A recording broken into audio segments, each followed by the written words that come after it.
Hi guys, Daniel here with a quick unboxing video. I'm just going through a couple of new Eldar releases. Got my new copy of White Dwarf there for this week.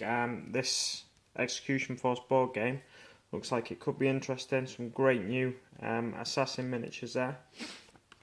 Let's flick through this quickly. I think it's got the rules in here for the assassins for use in 40k.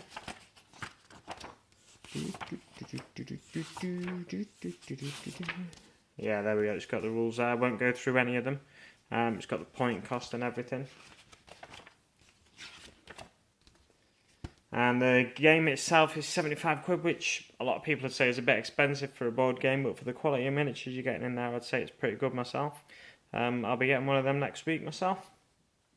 So moving on to the new Eldar releases. So firstly, I got myself some of the data cards.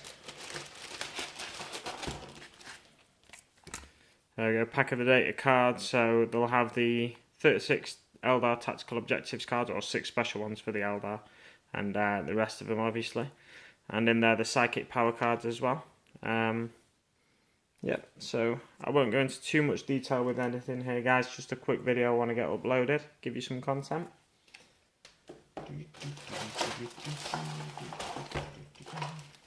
Here we've got the Farseer Skyrunner, so it's basically a Farseer or Warlock on a jet bike. There's options there, as I said, for the Farseer and Warlock. It's got 2 at the top of the pack there, so we can get its focus. Nah, never mind. So at the top of the pack, it's got an option for a Farseer rune, option for a Warlock rune. Yeah, it looks like an amazing kit. The new jetbikes are so much better looking than the previous jetbikes, in my opinion. I think most people would agree there. You know, there's probably people out there that prefer the previous ones, but not too many, I wouldn't have thought. So let's move on. A couple of freebies to talk about as well. I've actually got 2 of these now. Little, I think it's just a Dark Angels pin badge, I'd say. It looks like the tactical squad markings for Dark Angel. And the First Legion symbol there, either that or it's an Inquisition symbol, I'm not too sure. Someone can maybe mention that in the comments to me and decide for me. And then of course got some Mechanicum stickers which GW have been giving away recently. I've got one of them on the back of my iPad covering up the Apple logo. Not a huge fan of Apple, I just think the iPad's the best tablet out there, so that's why I have the iPad. But my phone and everything's Android, so I had to cover up that Apple logo. Move some stuff out of the way. Let's go into this box. This is the exciting one. So I got myself, Eldar being my first army, the limited edition Craftworlds Eldar Codex. Move this cardboard out of the way. Let's have a quick run through this. So it's a magnetic slipcover. And there's a Codex. Very nice. Open this, see what we got. So gilded gold edging on the pages there.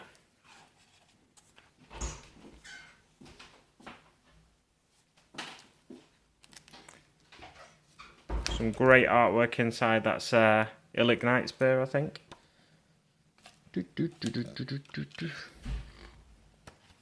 Eldar Warhost details. A lot of fluff. I don't play an awful lot of 40k. However, I do love the fluff. So whenever there's a new codex, especially for Eldar that comes out, Eldar being the first army I played back when I was about 12, I always feel the need to get something special. You know, when you talk about the value of the limited edition stuff, some people would say no chance I'm not going to get it. You know, just stick with the standard edition one, which is like £30 compared to this, which is this is £100, so it's a lot of money, definitely. But as a collector's item, I think it's really nice. What I might do is download a copy of the Codex as well onto my iPad. Oh, there's some great artwork in here, guys. Yeah, so download a copy of the Codex onto my iPad and I'll use that for gaming. And this I will use more as a collector's item. I didn't notice we've got a ribbon in here as well to keep my page. If we can find what page it's on, it might be something interesting. Probably not. There we go. It's on Craftworld, the light-up colour scheme there. Flip through it quickly. Details of grab tanks. Various Craftworld colour schemes. Simhan. There's a lot for Simhan. I think they're pushing that with a new jet bike release. Light-up colour schemes. Interesting one on the War Walker there. Bealtan, that is my first Craftworld. First choice of Craftworld, and then of course Yanden. I wonder if they'll do an FAQ about the Yanden book, because as far as I'm concerned you can still use the Yanden book. So you could still take wraiths as troops. Whether this codex supersedes that rule, it'll be interesting to get a definitive answer there. Craftworld Ulthway, never been a huge fan of that, but it's just it's a bit of a plain colour scheme for my liking, black and bone. But yeah, I mean it's I guess that's why there's so many different Craftworlds and stuff in the fluff. Gives you different options, something for everyone's taste. Onto the aspect temples. It's got a few different temples in here. So we've got a striking scorpion here with I'll bring that closer to the camera so we can see it. Yeah, so striking scorpion over here with looks like he's got like a dark grey or a black helmet. This one's got all green. Over here all green again. Yeah, so they've got a different temple names and stuff. The hidden strike, the stinging shade, the obsidian claw. So for each of the aspects they've got different temples. Hawk turquoise. The shimmering horizon is the temple with, that's like the classic swooping hawk colour scheme in my opinion. Yeah, I'll just move quickly through this. Onto some photos now. Yeah, some really nice photos. I have 2 Wraith Knights, but neither are built or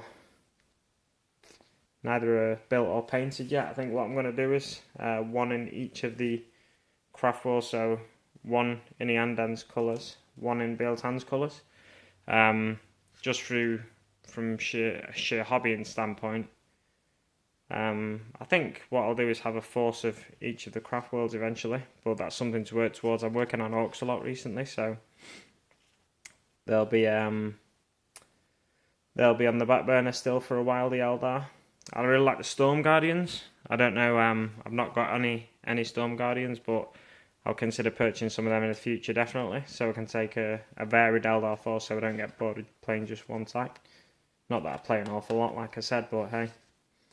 Some awesome pictures here of the individual models, Autop model there, and Prince Serial.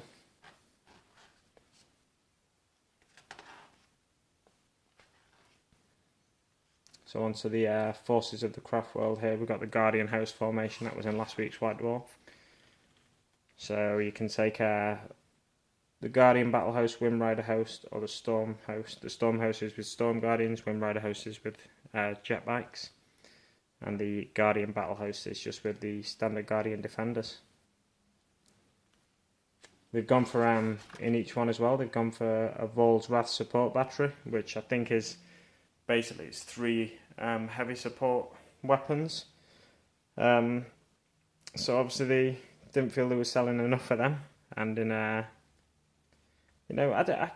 can't blame them for doing it really. They want to sell more of something, they're gonna find a way to make you buy some more of it. And at the end of the day, it's a business, like we all do realise, I think. But some people forget that at times. It is a business, and they are trying to make money. So just onto Carrot's profiles and stuff now. Some of these pages are a little stuck together. Just try to be careful not to rip them. Let's close the Codex now. We'll move on to what else you get in the box. Just have a look first. So over here, You'll notice the number 405 of 800. I would have liked to have got number 1, but hey, beggars can't be choosers. So let's pull this back now. Treasures of Azian. Pull this out. There we go.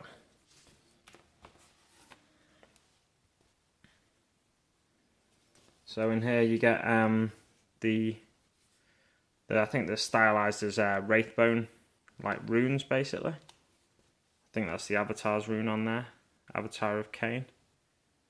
Flip that over and it's got a number on the other side, so you can use it as an objective marker. I think it'd be really nice if these came with a little pouch, like so you could kind of feel like a Farseer.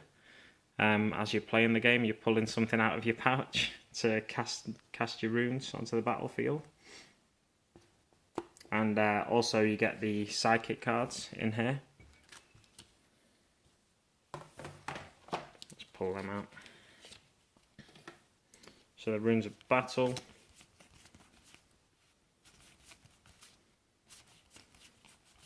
And the runes of fate. So you've got both Eldar specific psychic disciplines there. Just have a look at the Primaris power for each. So the runes of battle, it's conceal, reveal, and for the runes of fate, it's guide. So conceal, reveal, I'll run through that first. Conceal is a blessing that targets the Psyker. Whilst the power is in effect, the Psyker has the shrouded special rule, so it becomes shrouded on a warp charge of 1. And reveal is a malediction that targets a single enemy unit within 18 inches. Whilst the power is in effect, all models in the target lose their stealth and shrouded special rule, so that could be quite handy. And the Primaris power in the runes of fate is guide. It's a blessing which targets a single friendly unit within 24 inches. Whilst the power is in effect, the target can re-roll failed to hit rolls when shooting, so that again is pretty useful.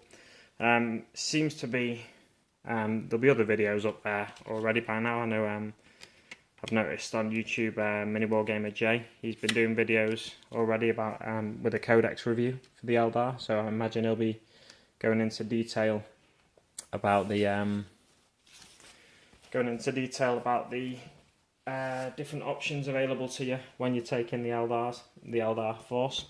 Nice piece of artwork here on the back as well. It's looks like Cain walking to a webway portal, or possibly emerging from the heart of the Craftworld here. I've seen that somewhere else. I think it may have been in the previous Codex.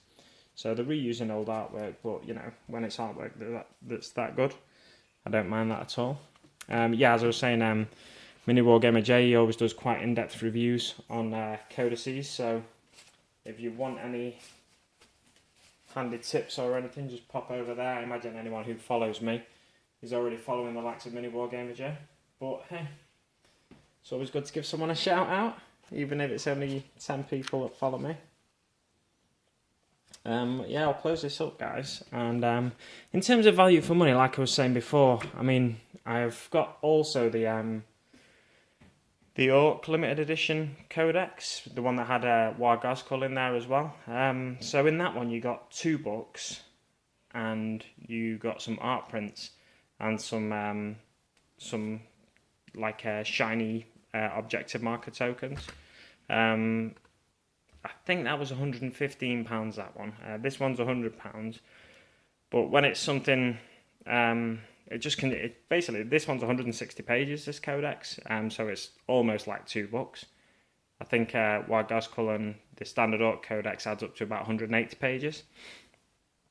But yeah, like, you could argue it's not value for money, but if I was into football, I'd go out and spend £230 on a pair of, for example, a Nike Magista football boot. Magista Obra is £230, or a Superfly is £230. So yeah, like, I'd be spending that, you know, once every 3 months. So whilst gaming can seem like an expensive hobby, when you're taking football, you take all these subs and everything you pay to play into account, cost of your boots, cost of your kit, cost of travelling and stuff like that, then, you know, comparatively it's not that much of a difference when you think about it. I just realised this video is coming up to 15 minutes, which was a lot longer than I intended. I felt like I've been talking for about 5 minutes. Obviously, this is a bit longer, but hey, have a great day, guys. Speak to you soon.